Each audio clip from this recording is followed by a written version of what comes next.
So you will share the recording? What's that? You will share the recording? Yeah, I can share the recording. Okay. I plan to put it on like YouTube. Oh, really?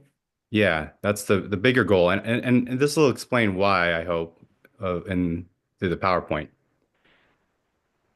Are y'all able to read that? Okay. To more importantly is some of the logistics that we'll go over. But so a lot of this will just be me reading a lot of just ground rules and logistics. So this is volunteer peer practice, inspired by the tools and Phil and Barry, as many of you know. This is not therapy or mental health treatment. This is not coaching. No diagnosis, treatment, or medical advice is being provided. If you need support, please consult a licensed medical health professional. Sessions will be recorded for educational and community sharing purposes. By participating, you consent for being recorded and having your voice and image used. So why record the sessions? This space is for sharing uh, how to apply the tools in real life. These examples can support, inspire, or expand how others engage with the work. In my experience, the books and the film were great, but the real learning on how to apply these concepts happened in the workshops and Zooms, where the tools truly came alive through collective practice. Many may never access those spaces, so my hope is to inspire others to share, expand, and innovate, keeping this work alive and evolving. Sessions are recorded to make these insights available for learning, reflection, and community growth. So, as many of you know and have you experienced with your own friends and family, a lot of the people that probably need this work the most don't go to the meetings and don't go to the Zooms. And my hope is to broadcast this more, not because to force feed or manipulate people, but just to kind of share so that more of this work is accessible. So, informed consent. By remaining in this session, you acknowledge that you've been informed of the recording, understand its purpose, and consent to participate in this collective practice. This provides legal clarity and mutual protection, recognizing that this is a public, peer-led space, not clinical treatment. Ground rules to keep this safe and supportive: no crosstalk or fixing, or we witness, we don't advise, time shares. Please respect the format of each other's time. There is no head facilitator. I'm hosting, but we lead this group together. Everyone's voice matters equally. This is a collective experiment. We're here to grow through practice, not perfection. Participation is optional. You can share, observe, or simply be present. Here's a little overview of the flow today. We'll go over this week's tool for reversal of desire and have some breakout session of the discussions of like Part X moments that people want to share and how this week's tool, the reversal of desire, was maybe helpful. And we'll have a portion of shadow shares, truths, goals, blocks that you want to be witnessed.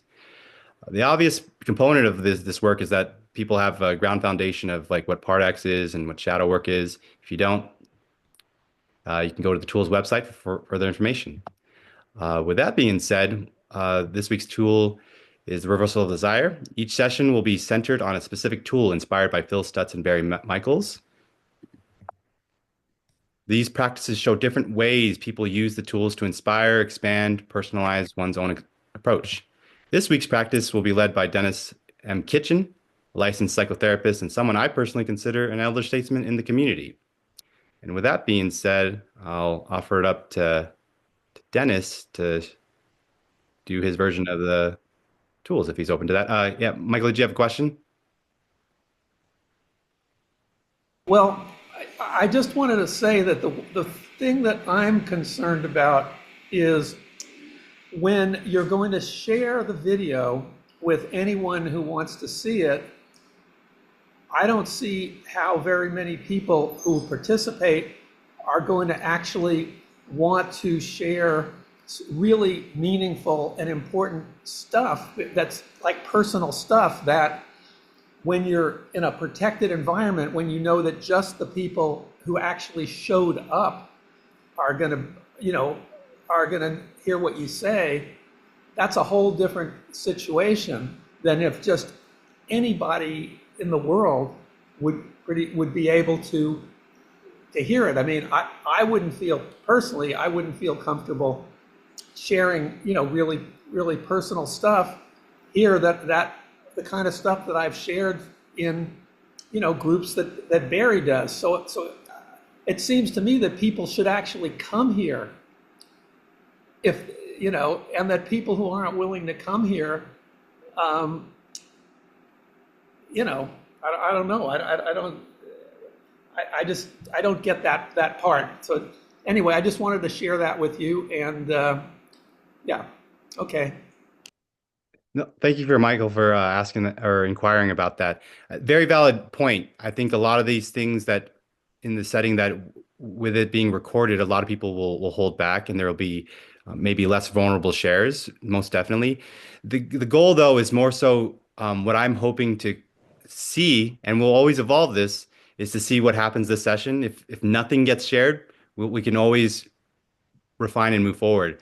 My curiosity is even when people get to see how other people use the tools, like for example, like seeing how Dennis gives his own iteration, it can still be helpful to even put that out there, to even just know it exists. But I agree with you, Michael, that like it will this will not tap into the same level of of introspection or healing that may happen in the spaces that are more private. But this is just a practice. This is an iteration. This isn't the final form. So we'll see where this goes, and uh, re we can always refine the recipe moving forward. Hey Judith, did you have a question too? I just want to reflect on that. I remember you in Omega last year. You were asking Barry, how do you feel about the continuing of the work? And he explicitly said, I believe it's gonna continue. And I think this is a good try. So I applaud it. And I just want to see what happens. And I feel the same fear Michael has, but at the same time, that's what it's all about. So let's go. Cool. Any other comments before we move forward? And I'll be putting like a little feedback thing at the end. Like there's a QR code and will be a link for feedback on how we can help this grow as a group together. But with that being said, I'll give it up to Dennis if he's open to doing his version of Reversal of Desire. Hey, Sen, and everybody, thanks so much for it's a real privilege to contribute a little something to the inaugural session here. So I'm really pleased. Thanks. We'll go ahead and I mean, you guys know this one probably, right? So let's see. This is kind of how I remember it being taught at one of the Omega sessions way back, maybe around 2015 or so. If you close your eyes, just bring to mind something you're avoiding. I'll give you a second to do that. Something you're avoiding. You'd love to get it done. You'd love to start. And you've been putting it off. It's uncomfortable. It's painful. It's uncertain. It may lead you into ceaseless effort. So you're avoiding it.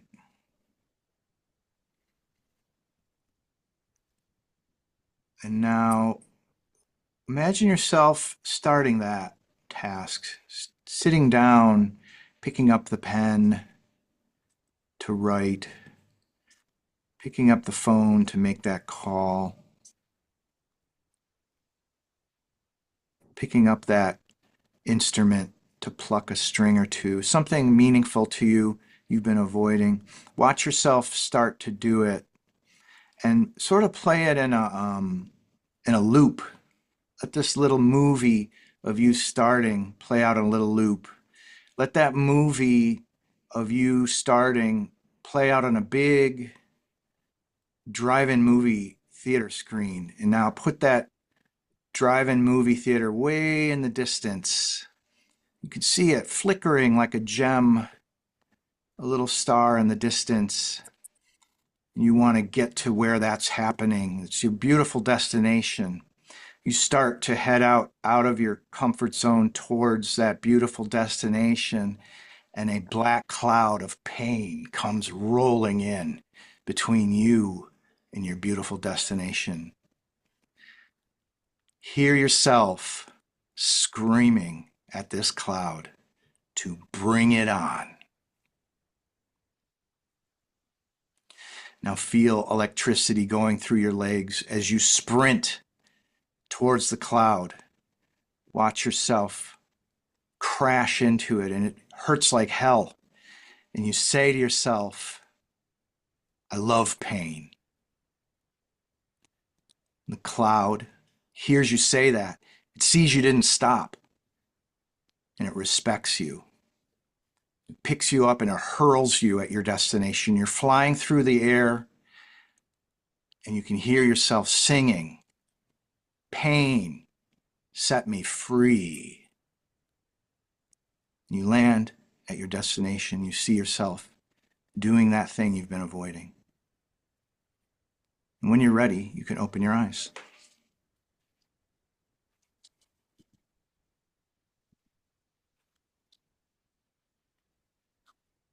Thank you, Dennis, for walking us through that.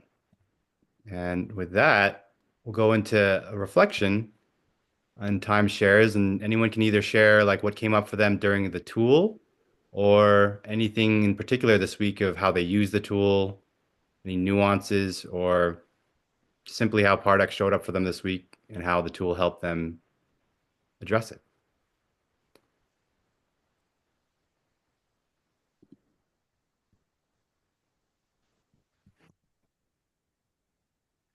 Do you want us to raise our hand or whatever? Oh yeah, yeah. We'll just do a raise your hand.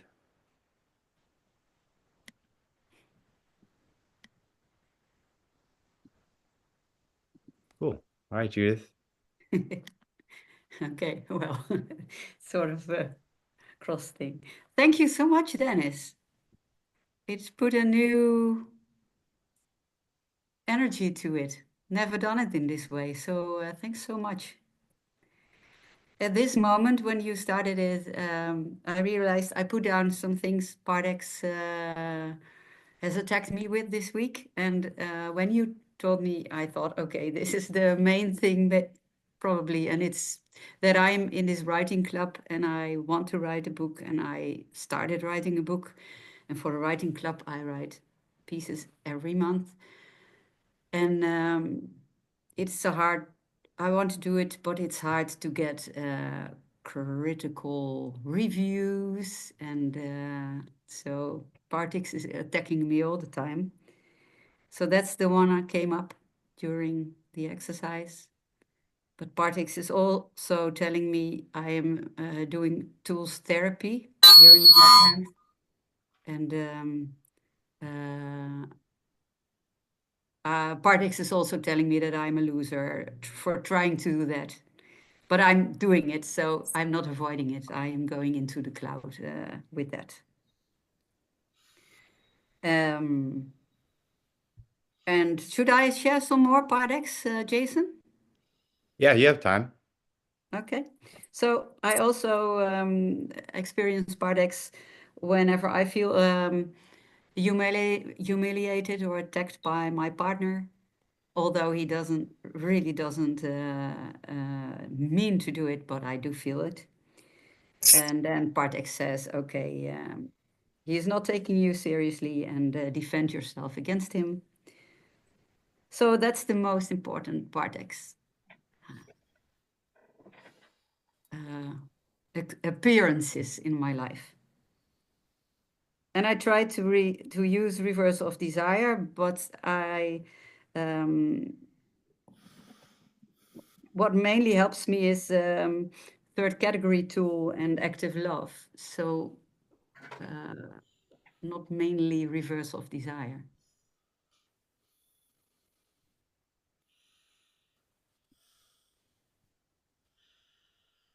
Oh, that's my share. Thanks, Judith.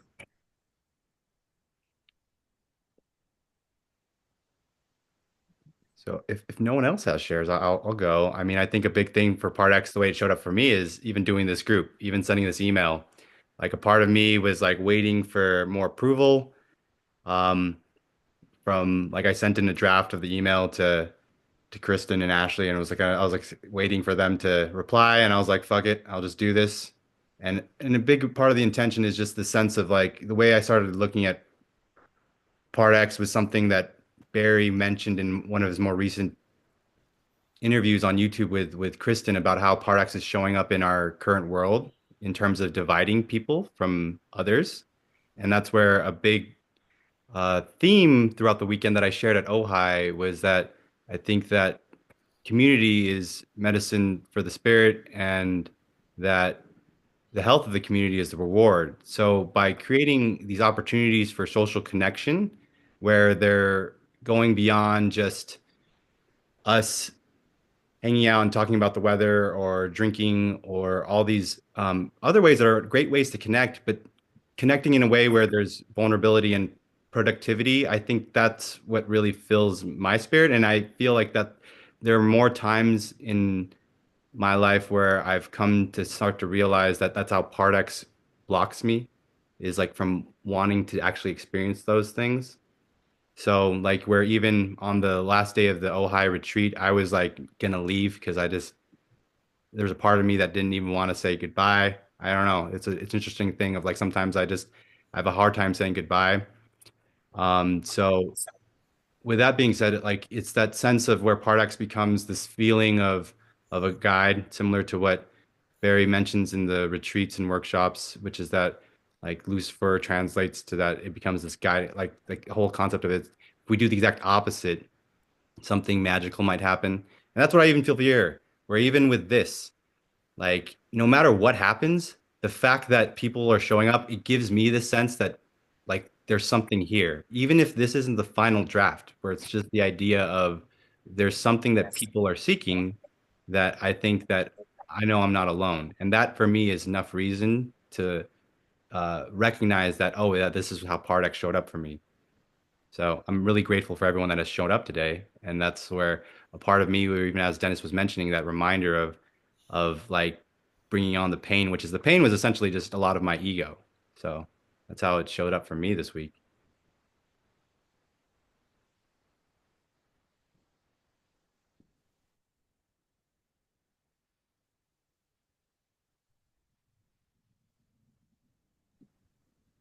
Carolyn, feel free. Good to see you again. Hey, great to see you. I'm actually really sad I couldn't make it to Ojai. So I know I've heard oh, people had a good experience. So sorry, I'm getting some weird thing on my computer. But anyway, it's really good to connect to everybody and see you. So I did want to say, Dennis, thank you because this is a tool I actually don't use that much. And the way you did it was really helpful. I really got a lot out of it. I really, not only did I really enjoy it, but I really think that you gave me a new perspective so I can see now how I would actually use it more. So that was really, really helpful. So I did want to say thank you. And I do have some things I'm working on, which are kind of similar to what Jason said. Like I'm preparing to do some in-person presentations. So, you know, kind of, yeah, putting yourself out there. So Part X kind of comes in, right? So it's like those first steps I have to do, get, you know, so this is really helpful. I did want to just add that I think that I've been doing a lot of work with Part X, and like the more and more work that I've been doing it with, and you know, I see clients as well. I'm a therapist. Part X is everywhere.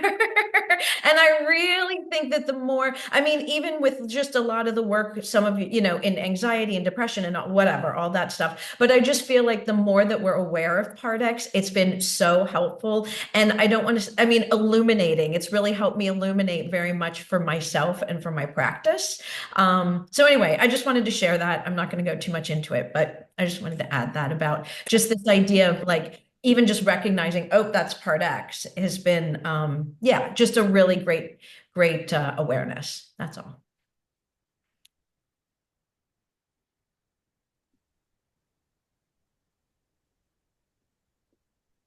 Thanks, Carolyn.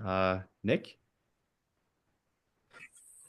Hey guys, thanks Jason for hosting this.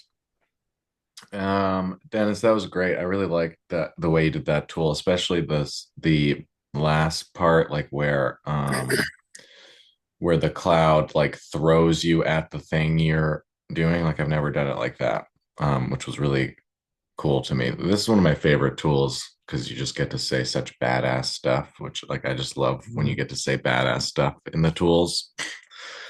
It's very energizing. I could have really used this tool a lot more this week. In the middle of a I'm in a breakup and I just find myself like I'm functioning well as far as like going to work and like going to work and like doing things I need to do, but there's a lot of things that, when doing better in life, I'm just not doing right now. Because I'll come home, I'm emotionally tired. I feel really sad in this breakup, and it'll be like, I haven't bought groceries in like 2 weeks. I've just been like, I'm just ordering food, like I just I don't want to cook. I don't want to go to the grocery store or like even making my bed in the morning. Like I just haven't been doing. So like little areas of functioning that have fallen off in this breakup, which makes sense.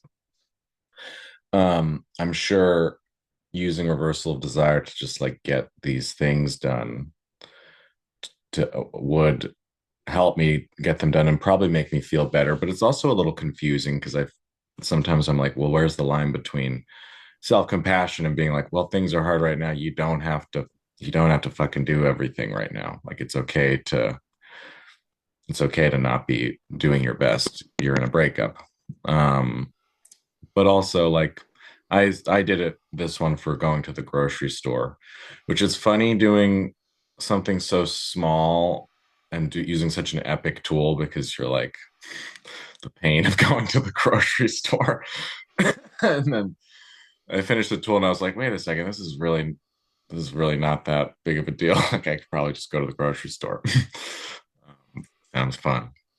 So that's my share about this tool and yeah, and I am a little bit in a middle area of like how much do I want to use this tool right now to like function better when maybe it's okay to not be. Yeah, thanks.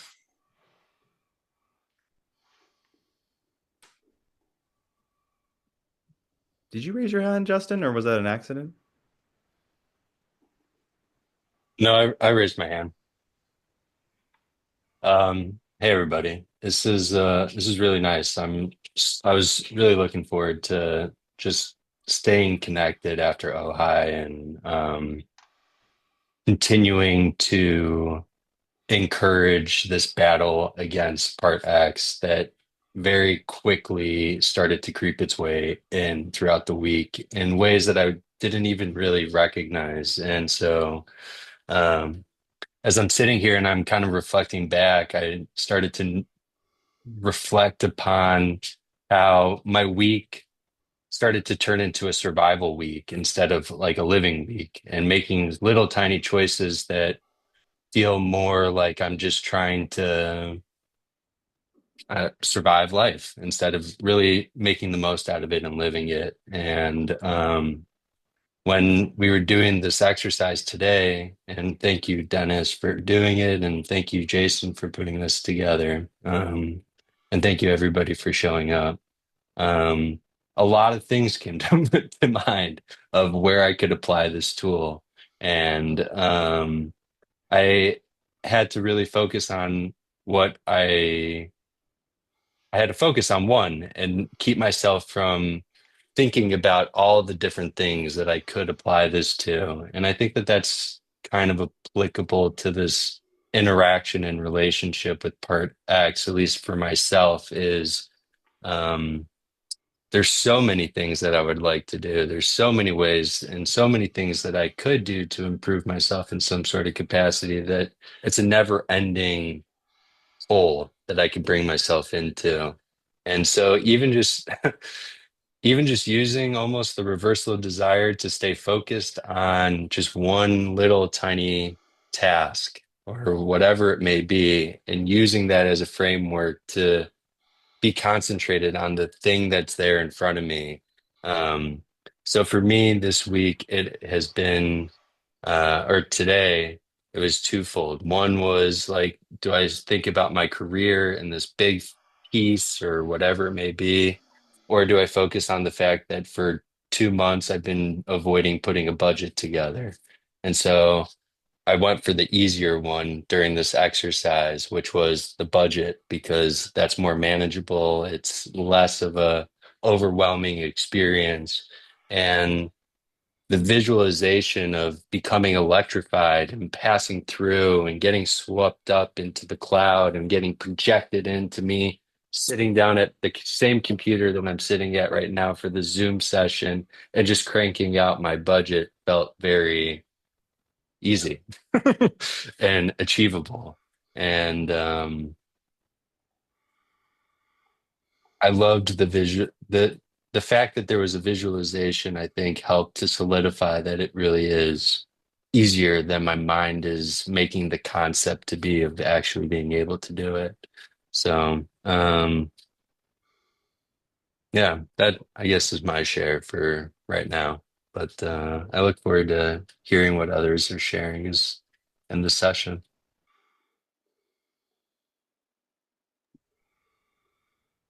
Thanks, Justin. Hey, Andy. Um, can you hear me? Oh, good. Okay. Um, yeah, I've always I this was the tool I used the very first a lot when I read the book because I'm such a addictive procrastinator. Um, my background in the theater meant that when I was working, it was great because there were deadlines, there were people that were depending on me showing up even though I had struggles with lateness, but I would get there and I would be fully engaged because there were other people.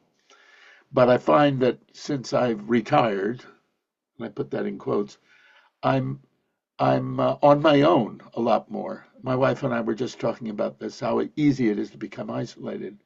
So thank you, Jason, for putting this together, and thank everybody for um, Dennis for your that new kind of 2001 heading towards the drive-in movie screen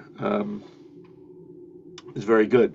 But I have always been confused. I stopped using the tool because the shadow, which is kind of the thing that I use virtually to the exclusion of any of the other tools. And I don't think I think I could use variety, but it's about the word that is in the book pain versus the word fear because I experience fear. Now, I know you could say fear is painful, but it's not painful to me the way pain is painful. Pain is like sharp and it hurts, whereas fear is like being in a vibrating field in my stomach that and it's a different kind of sensation, and I don't know if anybody else experiences that distinction, but it's just something I wanted to raise up, which is that going through a cloud of fear is somehow more difficult for me than going through a cloud of pain because pain, I feel like if I go through the pain, I'll arrive somewhere different, whereas the fear seems to be continually as someone. I mean, the the more part X like, more eternal and uh, archetypal somehow. Like pain feels I can get through it. Like exercise. When I walk, my legs hurt, but I know if I walk, I'll get through it. But the fear I find trickier. So I'm just raising that. I have no answer. I don't know if it means anything to anybody, but I thought I'd share it.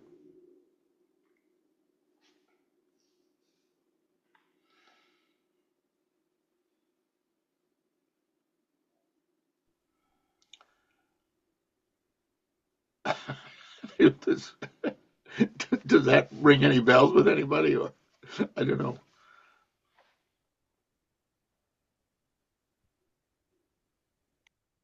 Kara, Okay. Can I jump in? Is that okay? So I hear you, Andy. This is my experience. I think for me, I think that fear feels so unknown. And, it reminds me of like uncertainty and a little bit more of kind of these like Buddhist idea of like things we don't know and can't. Whereas I hear pain is to me much more known. I think, like you said, sometimes it's physical. We can feel it in our body, or even if like emotional pain, I think we can just really connect to and feels not that it's great, but it's something we kind of know, right? Or something we kind of, but to me, fear falls in this other category of unknown or uncertain. I used to work a lot in end of life, and it's like things we can't kind of see. I mean, we have feelings, but it's more, ambivalent and unknown. So I don't know. I don't know if this sounds like it, but to me, there's just this more grounded feeling or somatic feeling or like pain, and fear is, yeah, unknown is has all these other flavors to it. I think that's a great way to put it. It certainly that rings a big bell with me. Yeah. That I think the uncertainty element, like as I was saying, if you've got pain, my experience of pain, thank God I don't deal with chronic pain all the time, is that you can get respite from it. But this kind of general anxiety that comes up when I think of having to do a budget, or, I mean, any kind of organization in my life is just, uh, it's a big mountain to climb. So, and it's all around this business of being uh, invisibly resisted, as opposed to being pain something you can, as you said, I think that was a great way to describe it. It's known. It's what it feels like to me. It feels like, oh, I understand this. I can get through it. Whereas the fear just, okay, it gets dispelled. And I found dealing with, there was a couple of workshops, Zoom workshops that Kristen and Barry did on Part X, and dealing with a cloud, blowing it away, all sorts of ways of dealing with it. I find that quite helpful. But so anyway, thank you. Thanks, Andy. Tim? I go by Timo actually, but thanks. If you're calling on me, are you calling on me? I don't know if there's Yeah, another sorry, person. Timo. Sorry. Yeah, no worries, no worries. Um, yeah, wow. What came up? I'm sorry. The name of the person who was just speaking. Who was that? Andy. It was Andy. Andy. Yeah, Andy, yeah. thank you. I really appreciate that there are different sources for me avoiding something. Like pain might be one, fear might be another. There's probably a whole constellation of them, and that feels like an important awareness in how I might then navigate it using this tool. So I'm really, yeah, like that. That's just opened up a whole bunch of new possibilities for me to explore. Um, I really, like others, appreciated Dennis's guidance, and in particular, the starting point of like, what am I avoiding? That is a great starting point of awareness.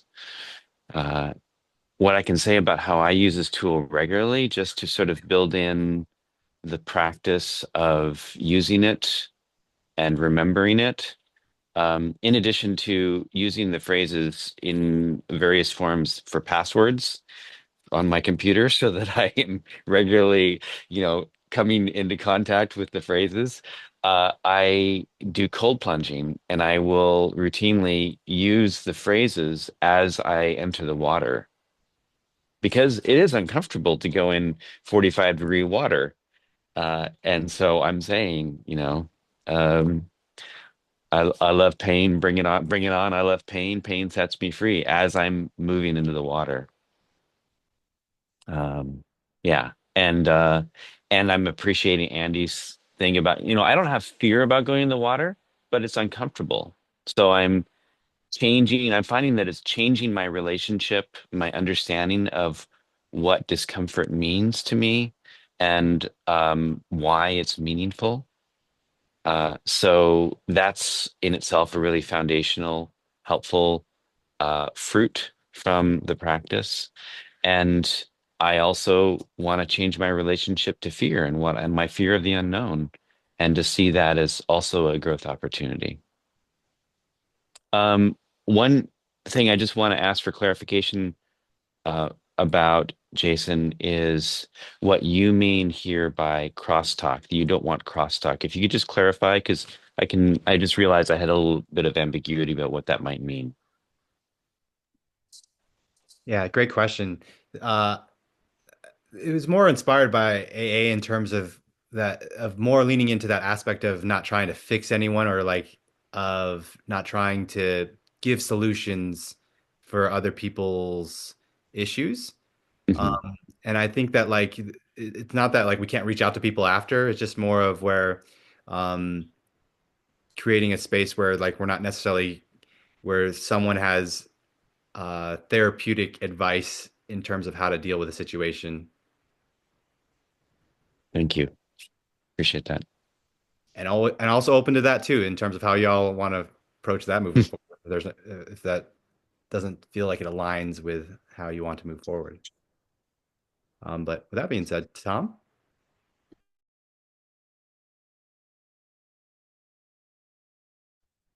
Yeah, so to talk about my background and reversal of the desire. This is from the Tom Brown Tracker School Survival Camp. And that log we practiced scout skills on and whatnot. But in terms of reversal of the desire, much like Timo was talking about cold plunging, we get to react with that water, which at various times of the year is very cold. And I was always a dipper, going slowly, splash around, and work myself up to it. And with reversal desire, it's more, okay, here it is. Let's jump in, dive under the water, and kick around. And you know, in in in Tom Brown's school, the big thing is awareness. So you got to be aware while all that's going on. You got to be aware. Oh, it's cold. I feel cold. I don't like this. All right, and you got to notice all those things. So it's a great place to practice reversal of desire, and I do. And it's also, I was there before Omega, and it didn't work out. I was going to stay all summer, didn't work out, so I got to go to Omega, and then I came back for a class later, and that class is all about preserving the legacy and handing this on. And while I was, we showed up on Saturday. We found out that Saturday that Tom Brown had actually passed the Thursday before. So, we have to look at making what he gave the world continue on and pass that legacy down. Much as I see parallels in Barry and Phil have created and whatnot. So that's where I am with the reversal of desire. In terms of part X, it's been hitting me kind of hard this week. I ended up having to come sit for jury poll selection, and I kind of messed with my mind so much that I lost track of the day, and I missed a doctor's appointment. And it was, and all it would have taken was checking my calendars or reading my text message alert that said, oh, it's Thursday, not like Friday that you got mixed up in your head. And where part X was hitting me, it's like I had no energy that day. I have projects and things I want to get done, both in my apartment, for living, and in my life and legacy that I want to pass along. And one of the points I got to put more effort into, raising my level of physical stamina, strength, and whatnot to get done things I want to get done, and I'll put up with what Pardex gets me a lot is okay. I have a project, I work on a project. It doesn't go in my mind. If I do the project, it's accomplished, but that isn't reality. I've got to deal with, I've got some drawer slides I'm putting in a pre-existing dresser, and and you know I'm gluing the slides in the other pieces of wood, getting it so it's aligned right and whatnot, and it's like taking all day to do one drawer because you're not fitting slides into something that is designed by you or made by you. So all the dimensions are right. I've got to retrofit it and make allowance for that. And, and just the fact that I spent, like 6 hours and the glue didn't take. And so I've got to do it over again. That's what way that I get stopped by things, and part of it's like, I don't know the tool. It's kind of like, oh well, that's reality. That's what happened. Get used to it and go back in and do it again. Yeah. Nice. Thanks, Tom. So I'm gonna put in the chat a survey, and then we'll move on to the next slide in terms of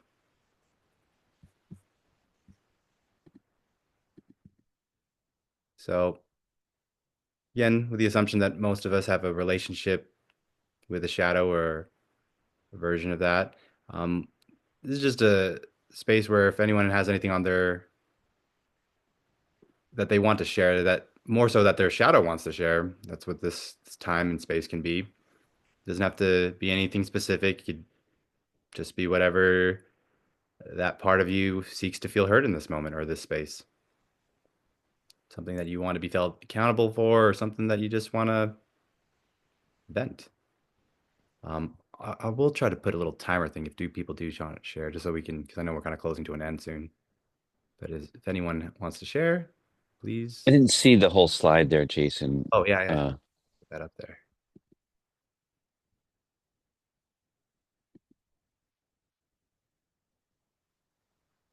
By the way, I just love that we hit on the three main notes of pain, uncertainty, and ceaseless effort. Tom really nailed the ceaseless effort part. That was awesome.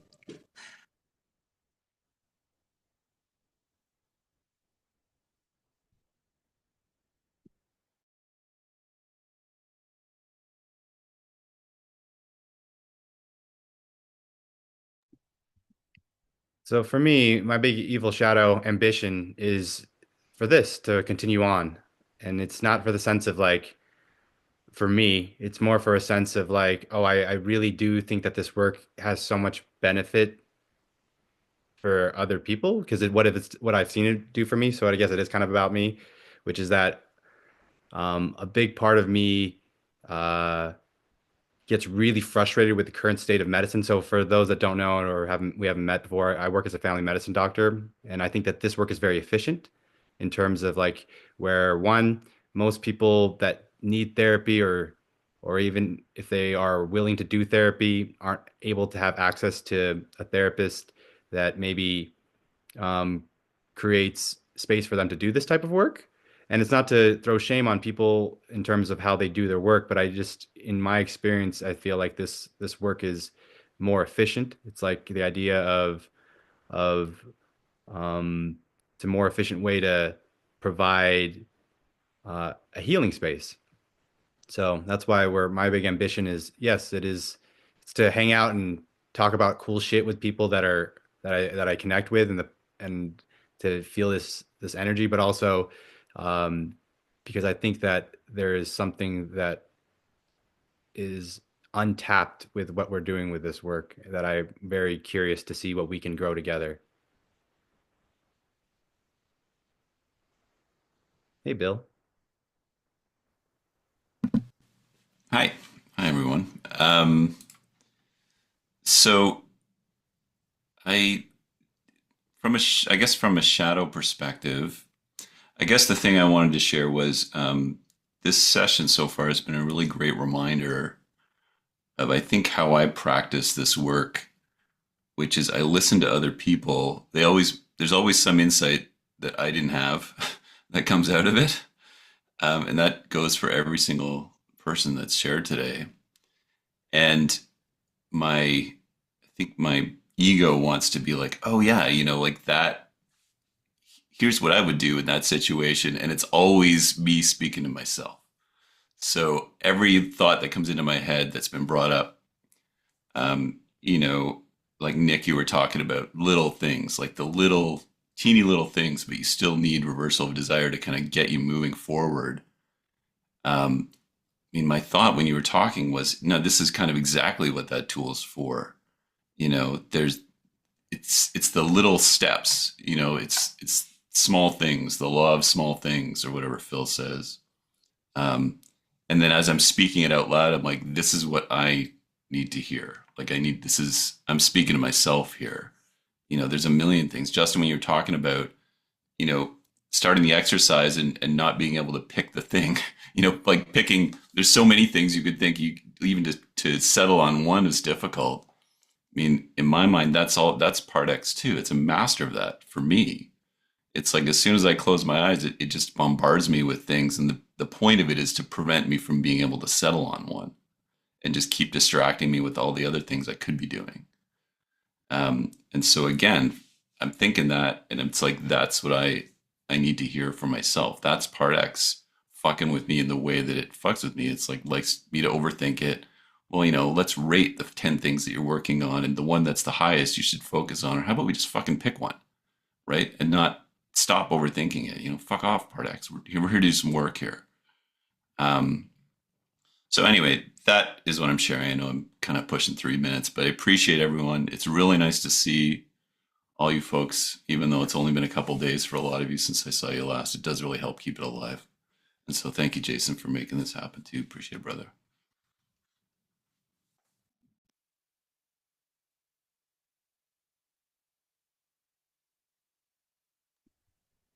Cool. Well, if anyone else, any final thoughts before we move into our closing tool? Hey, Carolyn. Okay, I'm gonna ask everybody to hold me accountable. I had thought of this, but I'm going to say it into the world. Because I know I mentioned earlier, like this presentation, which is something I really want to do. My goal is to do it before my son comes back from college in mid-May. So that means getting the space and setting it up and doing this presentation thing before Harrison comes back. So I think it's about 6 weeks or anyway. So I'm putting it out there. You all can hold me accountable. Um, so yeah, that's what my shadow wants me to say. Awesome. Thank you. Dwayne? Yeah, I'm going to jump in and kind of say something so I can be held accountable too. I think my part X kind of showed up in kind of my fear of like certain relationships and investing more in them. And so for accountability, I'm going to kind of invest more and use reversal desire to kind of reach out to relationships that are more meaningful to me, but sometimes are a little harder. It takes more work to kind of track people down as opposed to just kind of seeking out easy relationships with people that I kind of run into and kind of get meaning that way. So that's what I'll be working on with reversal desire. And I also really like the jumping into the cold water analogy. I think that's where I've used it best in the past. So this will be a step up, a bigger project for reversal desire. Awesome. Thanks, Dwayne. Judith, did you raise your hand? No, I was applauding the Dwayne and Carolyn's efforts. I love that. So I did this instead of this.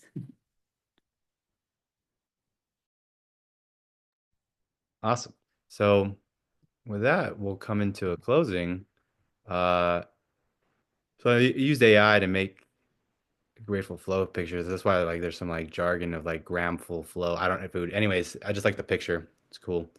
So we'll come into a closing. So I'll invite everyone to close their eyes and take a deep breath in and long breath out. And then draw your shoulders away from your ears. Soften the back of your neck. Soften the top of your head. Take another deep breath in and open mouth exhale. So notice in your body where you might be holding on to tightness, what you might be holding on to tension, and come to mind anything that you're worried about or something that you're stressed about. Maybe it's something from the past or something about the future. Wherever it is, just notice in your body where you feel that tension. And take a deep breath in. And as you breathe out, imagine yourself breathing out a black cloud associated with that memory or thought of tension, of worry, of anxiety. And imagine this creates this black cloud that starts to rise above you. Now, think about something that you're grateful for. It doesn't have to be anything big. It could be something small. It could be something like simply beautiful weather, coffee, a puppy, a warm sweater. Just keep on listing things until you notice the sensation of gratitude.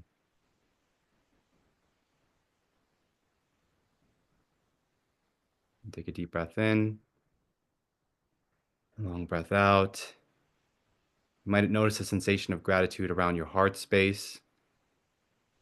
Wherever you feel it, imagine yourself starting to radiate a light. And this light starts to move upward throughout your body into your forehead, around your head space. And it's starting to get brighter and brighter, so much so that it starts to glow. And that brightness that glows from your forehead starts to shoot upward towards that dark cloud. And notice as that dark cloud still stays present, but the light from you is starting to make that dark cloud start to dissolve, starts to pierce through that dark cloud. And notice how there's other lights piercing through that dark cloud, and it connects to the sun above, connects to something bigger than all of us. And really, as you start to almost be pulled upward, you feel that light from you connected to the sun, and also feel the presence of other lights around you connecting to the sun. And you have this sensation, this realization that you are not alone. And then when you're ready, you can open your eyes.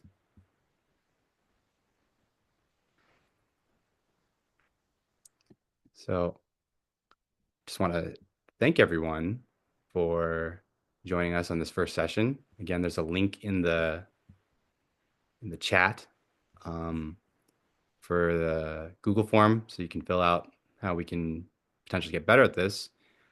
Or you can just email me personally your any feedback. But yeah, so hopefully do this at least once a month, maybe twice a month. But yeah, thanks everyone for joining. Hope you have a great rest of the Sunday. And good night. Thanks, Jason. Really great that you organized this. Thank you. Thank you, Jason. Great to Thank you, be Jason. with all of you. Thank you. Great seeing you. Thank you so much, Jason. Sure. Thanks, everybody, for sharing, too. Thanks, everyone. Bye, all. Thanks.